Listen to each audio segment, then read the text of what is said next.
তপভূমি নর্মদা পঞ্চম খণ্ড। ওম হর নর্মদে হর। মা নর্মদাকে চোখে চোখে রেখে আমাদের যাত্রা শুরু হলো। কুয়াশা তখনও সম্পূর্ণ কাটেনি, সূর্য উঠি উঠি করছেন। বহুকাল পরে পায়ে মাটির স্পর্শ লাগছে। সমতল অঞ্চল হলেও পার্বত্য সমতল অঞ্চল। যে পথে পশ্চিম মুখে হাঁটতে আরম্ভ করলাম, সে পথের প্রায় মাইলখানিক রাস্তার দুই দিকেই অশ্বত্থ ও বট গাছের সারি। অশ্বত্থ ও বটের মাঝখানে কতগুলি বিচিত্র ধরনের গাছ। লক্ষণ ভারতীজি এক একটি গাছ দেখিয়ে পরিচয় দিচ্ছেন। इसका नाम दोका है। ये पेड़ का नाम है शालगा। शालगा को पास में जो पेड़ दिखाई देता है, उसका नाम है पाशरा। পাহাড় অঞ্চলের বিচিত্র সব গাছ দেখতে দেখতে দ্রুত বেগে আমরা হেঁটে চলেছি। দোকা গাছ দেখতে কতকটা আমাদের দেশের আমড়া গাছের মতো। আমাদের চলার পথের দুই দিকেই অশ্বত্থ বটের গাছ থাকার ফলে মনে হচ্ছে আমরা কোনো প্রাচীন তপবনের মধ্য দিয়ে হাঁটছি।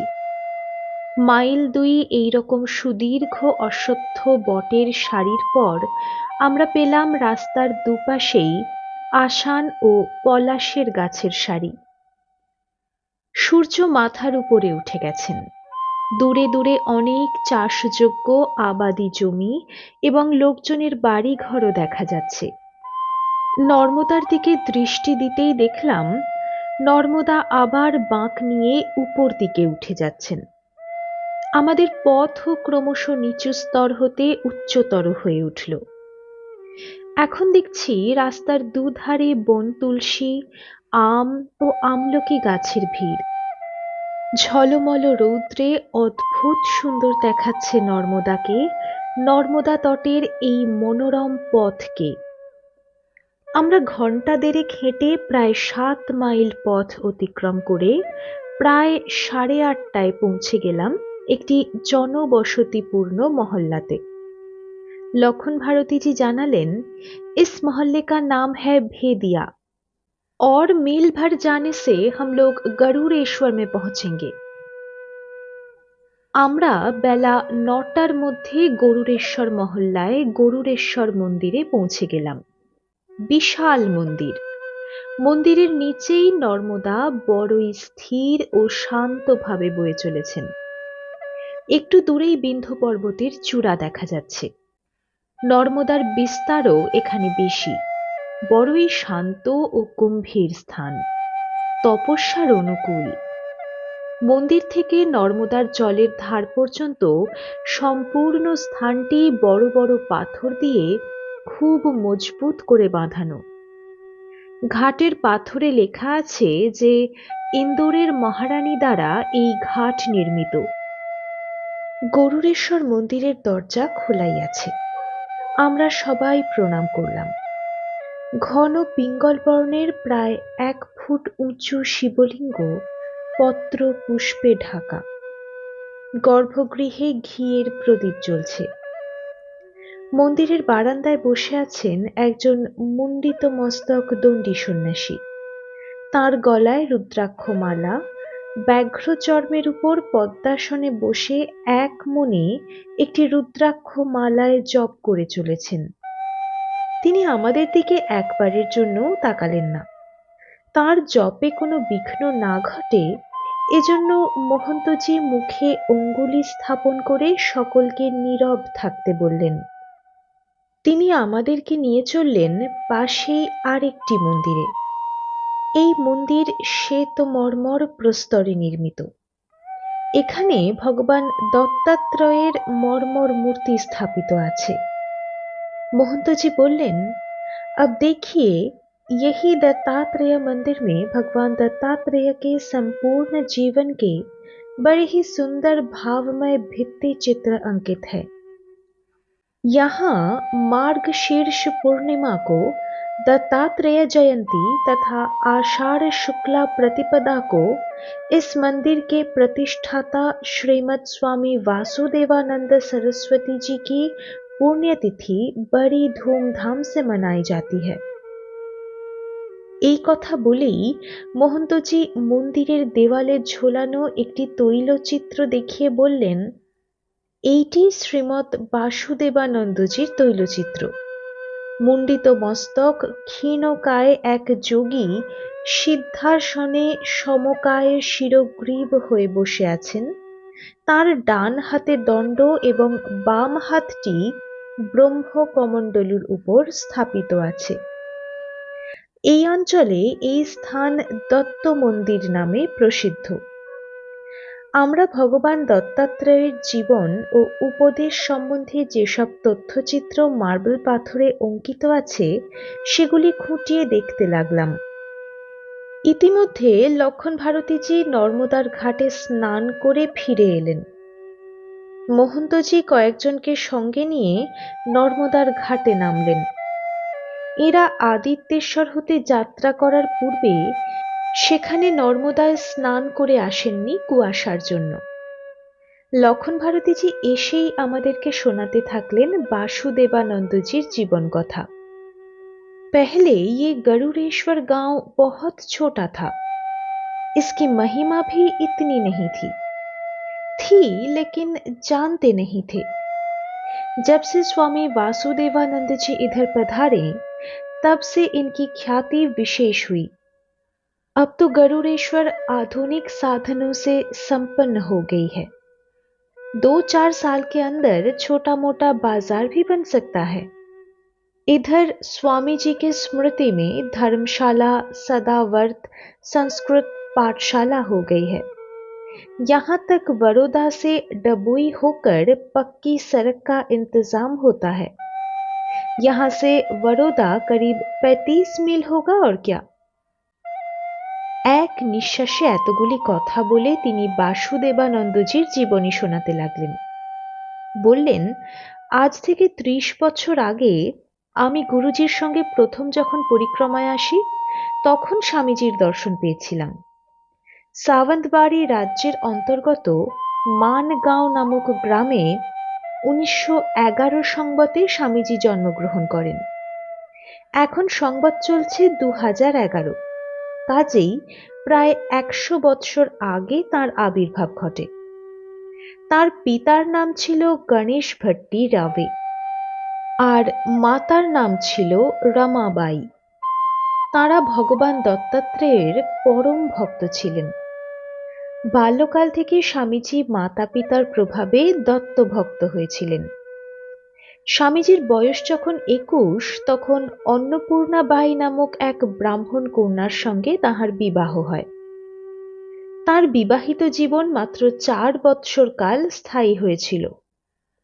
তার একটি পুত্র সন্তানও জন্মেছিল। সন্তান জন্মাবার পরেই তার পত্নীর দেহান্ত ঘটে। 1 বৎসর পরে তার শিশু পুত্রেরও মৃত্যু ঘটে। এই ঘটনার পরেই স্বামীজি গৃহস্থাশ্রম ত্যাগ করে নানা তীর্থে উদাসীর মতো পর্যটন করতে থাকেন। উজ্জয়িনীতে তাঁর গুরু লাভ হয়।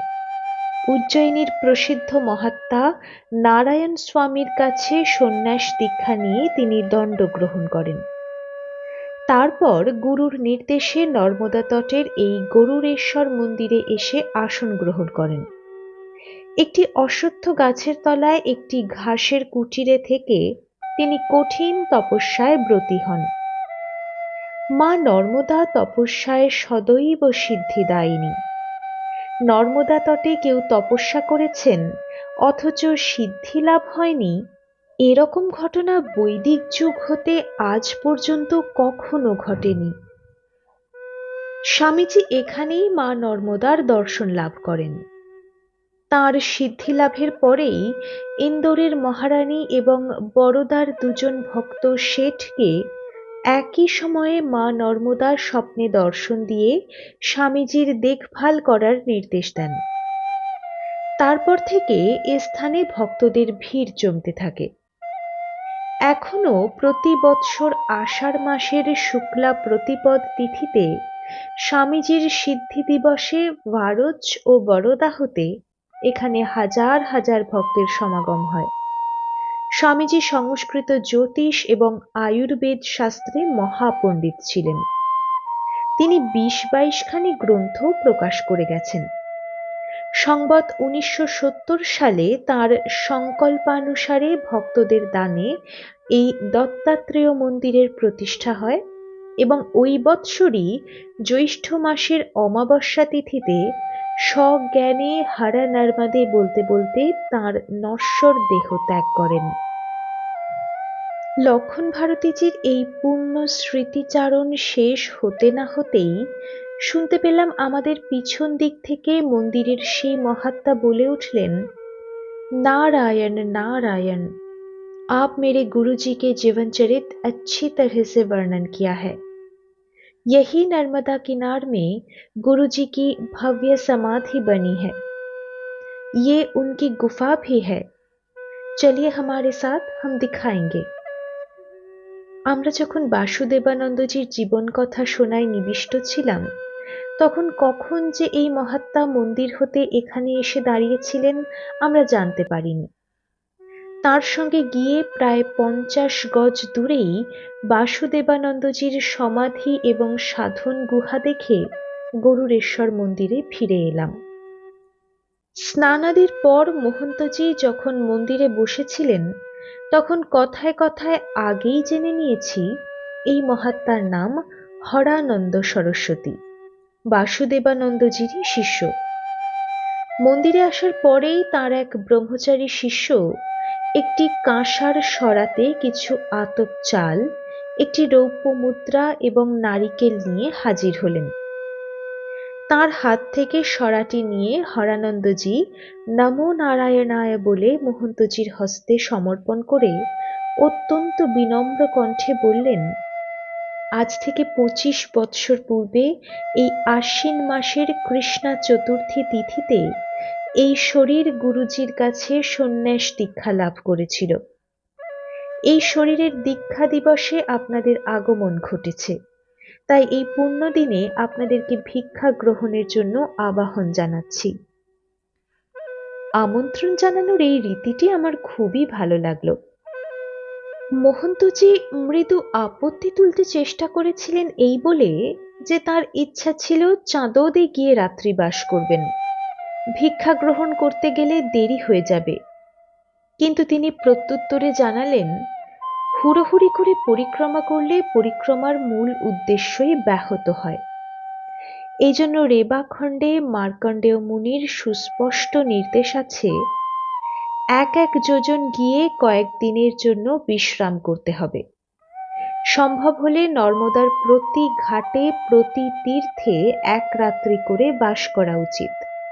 তাহলে তৎ তীর্থের শুদ্ধ বাতাবরণ সাধককে সাধন পথে সাহায্য করে। পূর্বে পূর্বে যেসব দেবতা বা ঋষি সেই ঘাটে তপস্যা করে গেছেন, তাদের চিৎশক্তির কম্পন এবং পবিত্র ভাব তরঙ্গ পরিক্রমাবাসীকে ধ্যানের পথে টেনে নিয়ে যাওয়ার সুযোগ পায়। কম্পন হতেই এই জগতের সৃষ্টি। কম্পন স্পন্দন পথেই সাধকের জীব দেহ নেমে এসেছে এই মর্তভূমিতে। সেই স্পন্দনের ধারা ধরেই তাকে উঠে যেতে হবে সেই দিব্যভূমিতে। আপনারা নিশ্চয়ই জানেন, এই স্থান সহস্র সহস্র মুনি ঋষির তো বটেই, স্বয়ং গরুড় এবং ভগবান কুমার কার্তিকেয়, যিনি সনত কুমার রূপে ব্রহ্মবিদ্যার জনক, তাঁরাও এখানে তপস্যা করে গেছেন। এই মন্দির হতে কিছু দূরেই কুমারেশ্বর মহাদেব বিরাজিত। স্বয়ং কুমার কার্তিকেয় এই মহাদেব লিঙ্গের প্রতিষ্ঠাতা। কুমারেশ্বর মহাদেবের কাছেই করৌটেশ্বর মহাদেবও প্রকট আছেন। चलिए हम आपके साथ में चलकर कुमारेश्वर और करौटेश्वर महादेव को दर्शन कराएंगे। মহন্তজির আপত্তি তার আন্তরিকতার তাপে ভেসে গেল। হরানন্দজি তাঁর কয়েকজন ব্রহ্মচারীকে কিছু নির্দেশ দিয়ে আমাদেরকে সঙ্গে নিয়ে কুমারেশ্বর মন্দিরের দিকে এগোতে লাগলেন। গরুড়েশ্বর মন্দিরের পিছনে গিয়ে দেখতে পেলাম প্রায় 50 গজ দূরেই একটি ধর্মশালা এবং ধর্মশালা হতে প্রায় 50 গজ দূরে সদাবর্ত। দু তিনটি নিত্য প্রয়োজনীয় বস্তুর যথা চাল, ডাল, আটা, ঘি, কর্পূর, নারকেল এবং আগরবাতি প্রভৃতির দোকান আছে। ধর্মশালা এবং সদাবর্তের মাঝখান দিয়ে কিছুটা এগিয়ে গিয়ে তিনি বাঁ দিকে বাঁক নিলেন। অশ্বত্থ, আমলকি, আম ও শিমুল গাছের তপোবন সদৃশ একটি বাগান অতিক্রম করে তিনি আমাদেরকে নিয়ে এলেন নর্মদারই তটে। প্রায় আধ মাইল রাস্তা আমরা হেঁটে এলাম, পৌঁছে গেলাম কুমারেশ্বর মন্দিরে। ছোট মন্দির, মন্দিরে প্রায় 3 ফুট লম্বা বিরাট স্ফটিকলিঙ্গ। हरानंद जी জানালেন, प्राचीन काल में कुमार स्वामी ने यहाँ तपस्या करके सिद्धि प्राप्त की थी। यहाँ कार्तिक शुक्ला चतुर्दशी का विशेष महात्म्य है। स्वयंभू स्फटिक लिंग स्वयं कार्तिकेय स्वामी के तप के प्रभाव से प्रकट हुआ था। আমরা সবাই কমণ্ডলুর জল ঢেলে স্বয়ম্ভু কুমারেশ্বরজির অর্চনা করলাম, প্রণাম করলাম। সেখান থেকে নর্মদার কিনারে কিনারে হেঁটে প্রায় আরো আধ মাইল দূরে করোটিশ্বর মহাদেবের মন্দিরে উপস্থিত হলাম। বহু প্রাচীন পাথরের মন্দির, মন্দিরে কোনো দরজা নাই। মন্দিরের গায়েই পরপর 3টি বিল্ববৃক্ষ। প্রণাম করে শিবলিঙ্গের দিকে তাকাতেই স্তম্ভিত হয়ে গেলাম। এরকম বিচিত্র শিবলিঙ্গ নর্মদা তটে কোথাও দেখিনি। প্রায় 4 ফুট উঁচু শিবলিঙ্গের শীর্ষদেশ তাজা রক্তের মতো টকটকে লাল। প্রায় 2 ইঞ্চি নিচ থেকে লিঙ্গের তলদেশ পর্যন্ত হস্তি চর্মের মতো ঈষৎ কালচে বর্ণ। একই শিবলিঙ্গের 5/6 অংশ কালচে এবং 1/6 অংশ রক্তাভ। গর্ভগৃহের মধ্যে প্রবেশ করতেই গা ছমছম করে উঠল। এতগুলো লোকের মাঝখানে থেকেও এরকম ভয়ের অনুভূতি শুধু আমারই হয়নি। পরে জিজ্ঞাসা করে জেনেছিলাম সকলেরই মনে ভয়ের সঞ্চার হয়েছিল প্রকাশ্য দিব্য আলোকে। অথচ এ স্থান শূলপাণির ঝাড়ির মতো কোনো দুর্ভেদ্য ভয়ঙ্কর নির্জন জঙ্গলের মধ্যে অবস্থিত নয়। हरानंद जी बोलें, इसकी भी कथा सुन लीजिए। प्राचीन काल में यहाँ एक असुर गज के रूप में रहता था। उसका नाम था गजासुर। गरुड़ जी यहाँ जल पीने के लिए आए होंगे। उन्हें भूख लगी थी। ये गजासुर को लेकर उड़ गए और समीप के पर्वत शिखर पर बैठकर उसका भक्षण करने लगे। भक्षण करते समय उसकी करोटी नर्मदा जी में गिर पड़ी। नर्मदा जी के जल का स्पर्श होते ही उस गजासुर दैत्य का दिव्य रूप हो गया है। उसी दिव्य रूप में उन्होंने तपस्या किया। शिवजी उस पर प्रसन्न हुए और वर मांगने को कहा। तब उसने यही वर मांगा कि आप मेरे चर्म को धारण करें और यहाँ मेरी करोटी गिरी है, यहीं रहकर आप भक्तों का मनोकामना पूर्ण करते रहे। तभी से शंकर जी यहाँ करोटीश्वर के रूप में भक्तों का मनोकामना पूर्ण करते हैं। यहाँ गज छाया पर्व, व्यातिपात, संक्रांति, कृष्णा अष्टमी, चतुर्दशी, ग्रहण आदि में स्नान का विशेष महात्म्य है। यहाँ दान धर्म किए हुए का लक्ष गुणा महात्मा है। भगवान शंकराचार्य ने ओमकारेश्वर में तपस्या किया था। मैं सोचता हूँ उन्होंने करोटीश्वर ये महादेव का दर्शन जरूर किए होंगे। इसीलिए शंकराचार्य ने शिवापराध क्षमापण स्तोत्र में जिक्र किया है, दंती तक कृत सुंदराम्बरधरे त्रैलोक सारे हरे। অর্থাৎ যিনি গজচর্মের সুন্দর আবরণ ধারণ করেছেন, মুক্তি লাভের জন্য ত্রৈলোক্যের সার সেই শিবসুন্দরে চিত্তবৃত্তি স্থির করো। অন্য কর্মের কি প্রয়োজন? হরানন্দজি করটীশ্বর মহাদেবের বৃত্তান্ত শেষ করলে আমরা সবাই করটীশ্বরকে প্রণাম করে ফিরলাম। ফিরবার পথে মহন্তজি তাকে অনুরোধ করলেন ভগবান কার্তিকেয়র বৃত্তান্ত সবিস্তারে বর্ণনা করার জন্য। আমাদের সঙ্গে হাঁটতে হাঁটতেই তিনি বলতে লাগলেন, ভগবান কার্তিকেয় তপস্যা করতে এসেছিলেন এই নর্মদা তটে পরিপূর্ণভাবে ব্রহ্মবিদ্যা আয়ত্ত করতে। মা নর্মদার মাহাত্ম্য গুণে তিনি স্বয়ং মূর্তিমান ব্রহ্মবিদ্যা হয়ে উঠলেন। এ কথা আপনারা সকলেই জানেন যে ভগবান কার্তিকেয় স্বয়ং মহাদেব ও পার্বতীর পুত্র। বেদব্যাস মহাভারতে বর্ণনা করেছেন যে দেবতাদের সঙ্গে যুদ্ধে দানবরা সর্বদা জয়ী হয় দেখে ইন্দ্র একজন উপযুক্ত সেনাপতির অনুসন্ধান করতে থাকেন। এই বলে তিনি কুমার কার্তিকেয়র জন্ম বৃত্তান্ত আলোচনা করতে লাগলেন। স্বামীজির গল্প শেষ হলো আর আমরা গরুড়েশ্বর মন্দিরে এসে পৌঁছে গেলাম। খুবই যত্নের সঙ্গে স্বামীজি আমাদেরকে ভিক্ষা দান করলেন। ভিক্ষা গ্রহণের পর তাঁর যজ্ঞশালার বিশাল মণ্ডপে বিশ্রাম করতে লাগলাম। মতীন্দ্রজির ঘড়িতে তখন বেলা 2টো বেজে গেছে। ঘণ্টাখানিক পরেই দেখলাম হরানন্দজি মন্দিরের দিকে যাচ্ছেন। তাই দেখে আমাদেরও আর শুয়ে থাকতে ভালো লাগলো না। আমরা সবাই উঠে গিয়ে মন্দিরে বসলাম। আমাদেরকে দেখে তিনি ভগবান গরুড়েশ্বরের মাহাত্ম্য বর্ণনা করতে আরম্ভ করলেন। তিনি বলতে লাগলেন, এই স্থান গরুড়ের তপস্যা ক্ষেত্র। নর্মদা তটে গরুড়ের তপস্যায় প্রীত হয়ে মহাদেব এখানে প্রকট হন। এখানে কত সহস্র যে ঋষি মুনি মা নর্মদার দয়ায় সিদ্ধি লাভ করেছেন তার ইয়ত্তা নাই।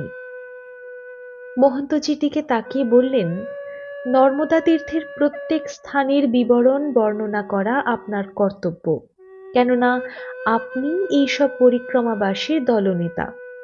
বলতে আরম্ভ করুন, আপনার মতো মহাত্মার মুখে আমিও শুনে ধন্য হতে চাই। গরুর সম্বন্ধে বলুন, পরে আমিও যা জানি বলবো।